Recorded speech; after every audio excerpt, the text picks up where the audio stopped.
គ្រូសមាធិបរទេសម្នាក់កំពុងថ្លែងសន្ទរកថាទៅកាន់ក្រុមមនុស្សទាំងអស់កំពុងស្ដាប់ការបង្រៀនរបស់គាត់ដោយយកចិត្តទុកដាក់គាត់កំពុងឆ្លើយសំណួរដែលគេសួរប៉ុន្តែក្នុងចំណោមទាំងនោះមានយុវជនម្នាក់នៅក្នុងក្រុមដែលកំពុងអង្គុយស្ងៀមស្ងាត់ប៉ុន្តែគាត់មិនបានផ្ដោតលើការបង្រៀនរបស់គ្រូសមាធិទេហើយកំពុងគិតរវើរវាយគ្រូសមាធិបានកត់សម្គាល់ឃើញបទអស់នោះនៅថ្ងៃដំបូងប៉ុន្តែមិនបាននិយាយអ្វីទេតែនៅពេលដែលរឿងនេះបានបន្តអស់រយៈពេល4ទៅ5ថ្ងៃគាត់ក៏ហៅយុវជននោះមកសួរថាអ្នកហាក់ដូចជាសោកសៅគ្រប់ពេលអ្នកអង្គុយតែម្នាក់ឯងហើយបន្តគិតអ្នកថែមទាំងមិនយកចិត្តទុកដាក់លើការបង្រៀនរបស់ខ្ញុំផង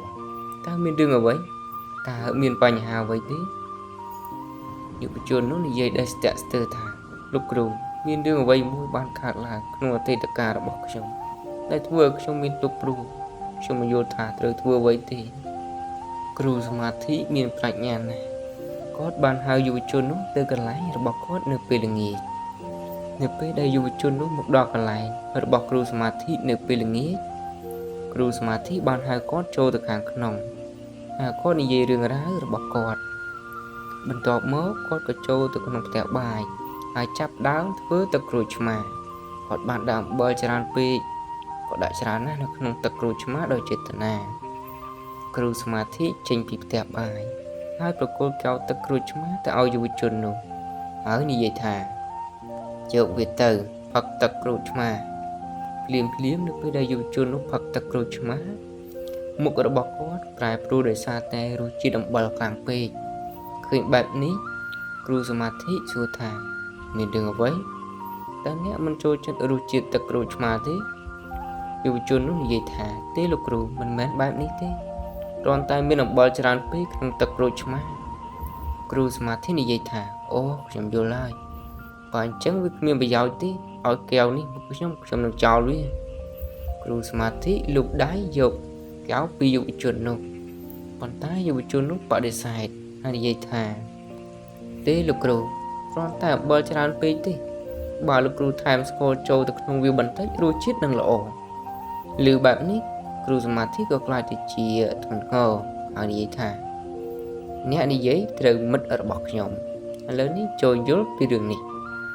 ទឹកក្រូចឆ្មាគឺជាជីវិតរបស់អ្នកអំបិលដែលរលាយក្នុងកែវគឺជាបទពិសោធន៍អាក្រក់ក្នុងអតីតកាលរបស់អ្នក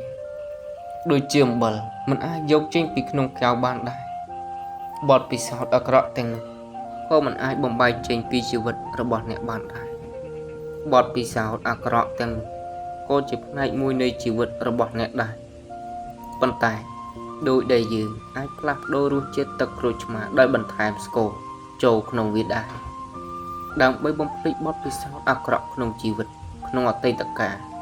មនុស្សម្នាក់ត្រូវតែលាយភាពផ្អែមល្ហែមក្នុងជីវិតនោះហើយជាមូលហេតុដែលអ្នកត្រូវបន្ថែមភាពផ្អែមល្ហែមបន្ថែមទៀតទៅក្នុងជីវិតរបស់អ្នកឥឡូវនេះយុវជននោះយល់ពីចំណុចរបស់គ្រូសមាធិហើយសម្រេចចិត្តថាឥឡូវគាត់នឹងមិនមានទុក្ខព្រួយដោយសារតែបទពិសោធន៍អតីតកាលទៀតទេប្រសិនបើយើងមើលក្នុងជីវិតរបស់យើងនឹងឃើញថាញឹកញាប់ក្នុងជីវិតរបស់យើងបន្ត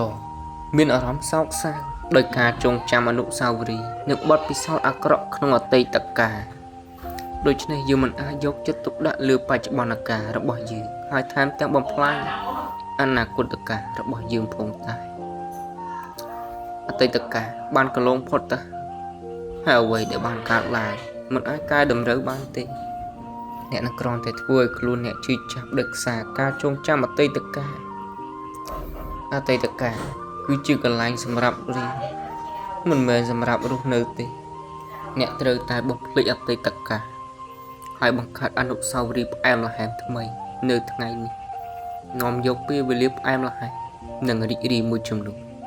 ចូលក្នុងជីវិតរបស់អ្នកនោះជីវិតរបស់អ្នកនឹងមានភាពផ្អែមល្ហែម